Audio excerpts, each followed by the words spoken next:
Okay, let me quickly go into the business of the day without wasting much of our time. Um, this is gonna be the technical outlook for this week. Basically, this is not an ironclad approach, but as I do say always, in the market, you don't necessarily trade your forecast. You trade what you see. But when what you see begins to align with your forecast, you react with it. So to be safer in the market, always learn to react and bury your forecast at times.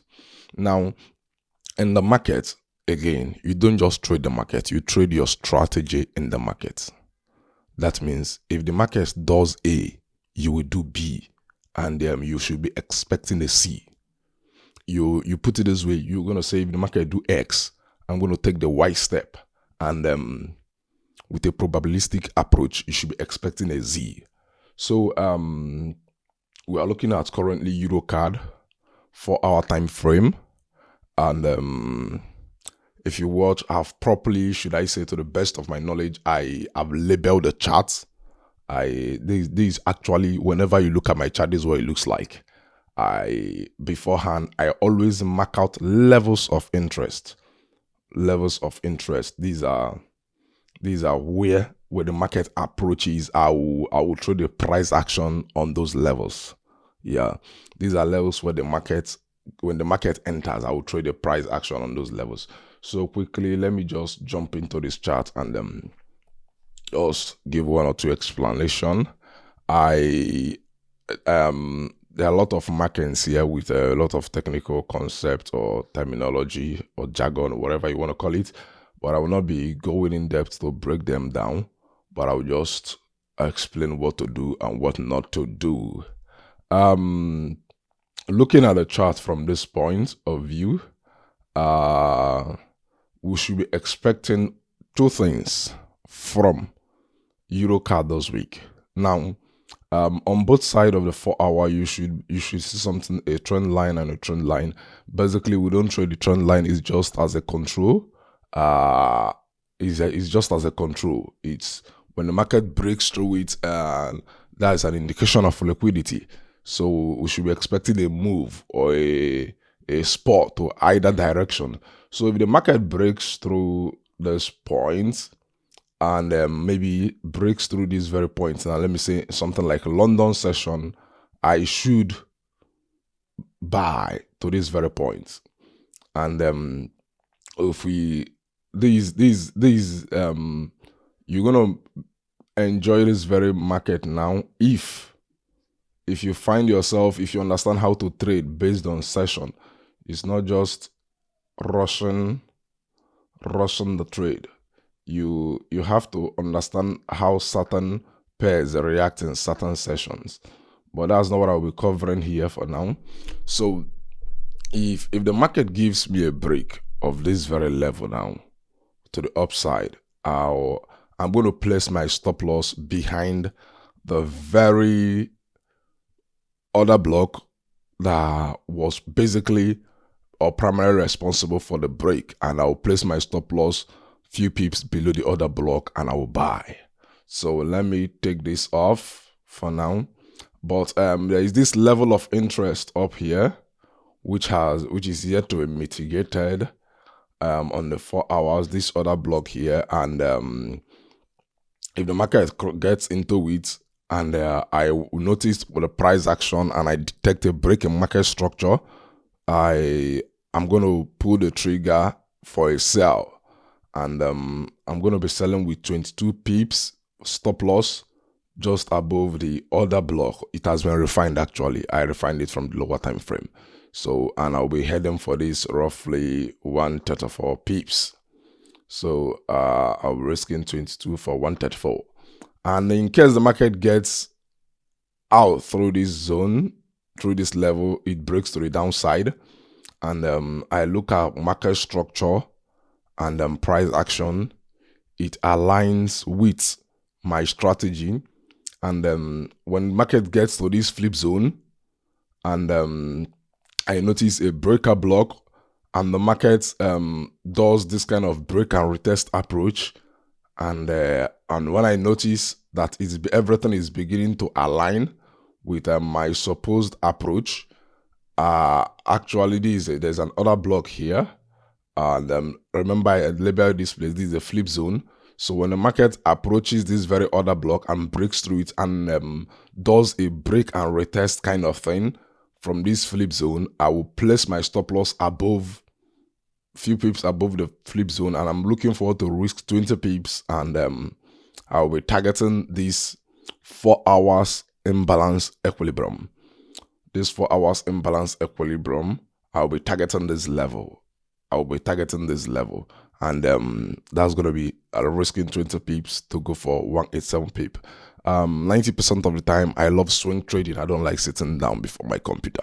So one major thing I do is that when actually I will not be covering how to manage your trade, but one thing so many persons has to learn to do is look at the higher time frame, something like the 4 hours. Take note of the market structure there before you move your stop loss to break even or secure some pips. So the market will now be on a risk-free trade. Yeah, but you don't just move your stop loss. You can still move your stop loss to break even and the market takes you out. And that's going to be early move, which is actually not supposed. So that's why you have to look at the higher time frame to see what the structure looks like there. And if everything begins to align with your approach or strategy, that's when you now move your stop loss. Just the moment you break even, you will calm. Let it now be a risk-free trade and let it run through.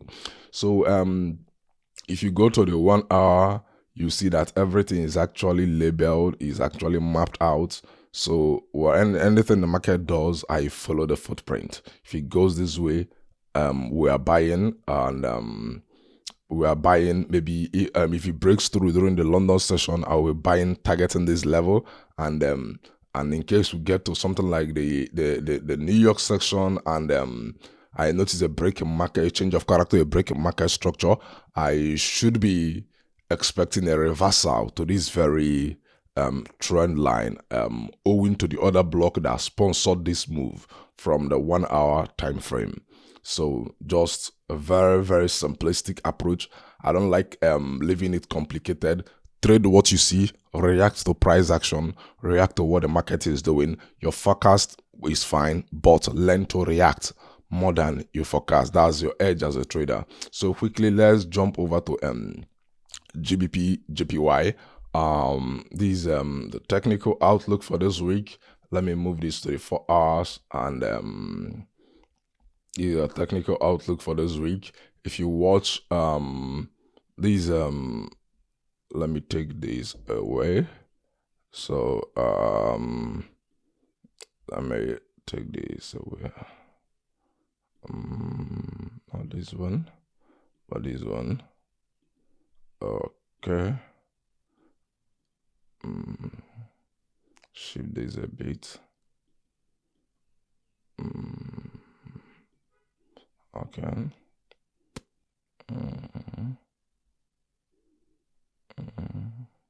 Okay. Let me remove it entirely so I can be able to read what I'm saying on my screen. If you look at the market now, you notice something. I've refined some order block and some levels of interest. So below here now, there's a 30 minutes order block that is yet to be mitigated, and this is a flip zone. And above here we have a mitigated order block, but below it you notice something, a 4 hours. Below it you notice something. We have a 4 hours imbalance equilibrium that is yet to be mitigated or covered through with price action. So what are we expecting? Only two possible scenarios. Either it goes up or it comes down. Now, in case the market goes up and enters this very level, gets to this 4 hour imbalance equilibrium, I should be pulling the trigger for a sell, and I'll be targeting this zone. Why? This is a liquidity. There's a liquidity lying down here, and a lot of orders must have been accumulated on this level. So they may push up to come down. So I'll be targeting this very level. But in case the market doesn't go up or go up before coming down, or without going up, just breaks through this very zone, I will look for the breaker block responsible for this flip zone, and I will trade the break and retest, targeting this 30 minutes other block that is yet to be mitigated. So another possible scenario is the market can equally come here from this 4 hours imbalance equilibrium and fly down straight to the 30 minutes other block that is yet to be mitigated. So it's as simple as that. And another possible scenario is this. Remember, we have trend line liquidity on both sides, and this is actually a symmetrical triangle.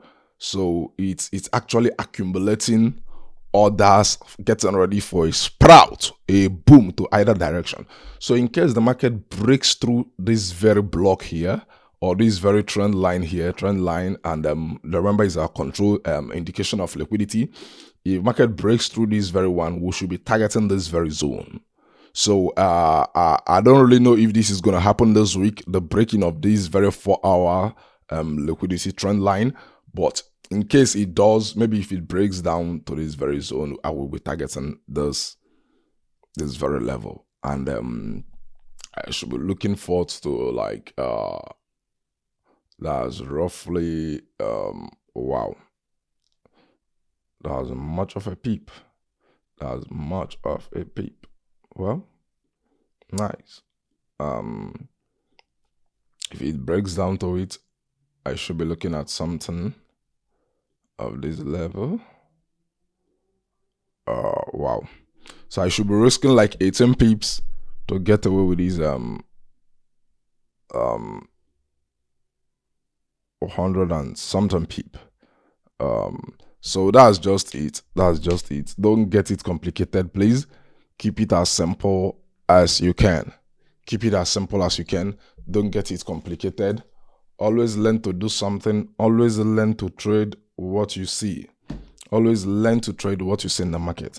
I keep telling people, if you have your strategy, you have your edge, always make sure you face the market with a probabilistic mindset.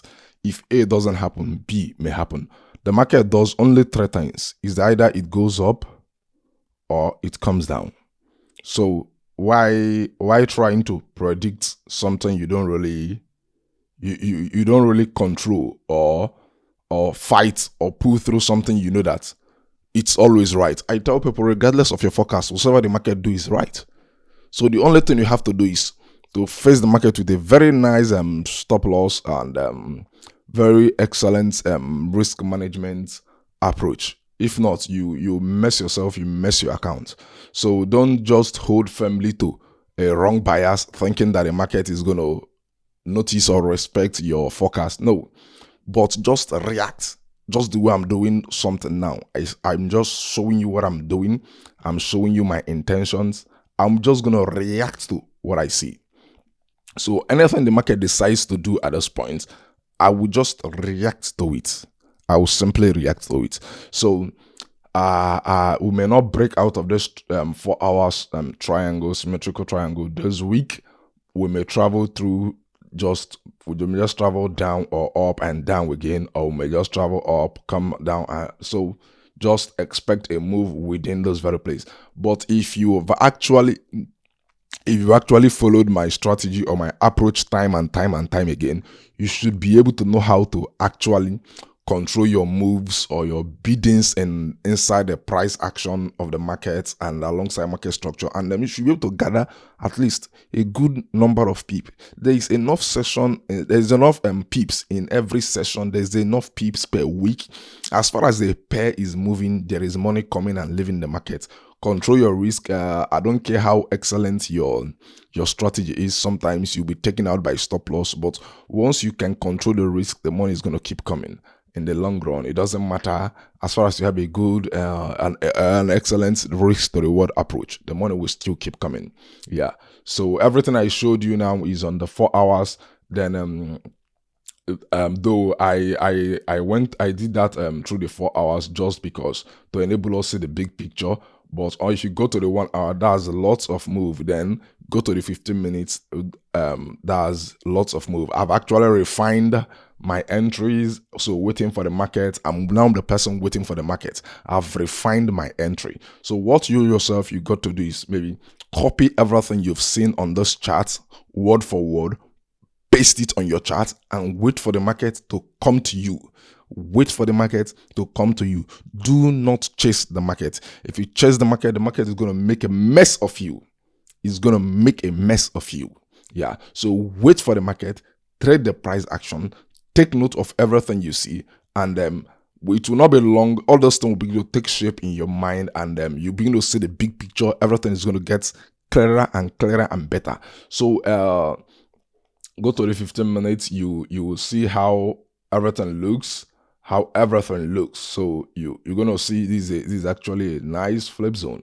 So you see everything here. So I've actually done my best and I'm waiting for the market. So there are so many technical outlook for this week, but I'm actually dropping these two. And in everything, I'm wishing you the best. You can do it. Keep it up. Thank you.